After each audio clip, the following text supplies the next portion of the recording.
নিরপেক্ষ থাকাটা কতটুকু জরুরি বলে আপনি মনে করেন মিডিয়ার একজন মানুষ হিসাবে?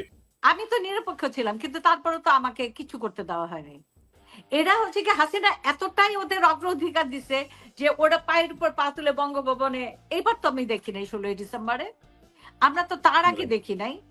এবং বঙ্গভবনের যত কাজ, যত ইভেন্টস, এই শিল্পীরাই করে গেছে।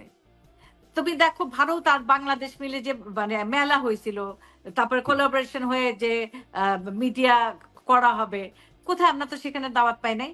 এর মধ্যেই তো ফারুকিরা সিনেমা করলো, তারপরে আদনান আল রাজীবরা তার কি জানি ওর নাম, মেহজাবিনের সিনেমা, ওখানে তো সবাই, দীপা খন্দকার থেকে আরম্ভ করে বিজুরি সবাই ঢুকতেছে।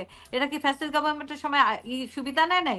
দেশ টিভিতে দেখো, এরাই প্রেজেন্টার ছিল, সুইটি প্রেজেন্টার ছিল, সবাই। ওদের উপর আমার কোনো রাগ নাই।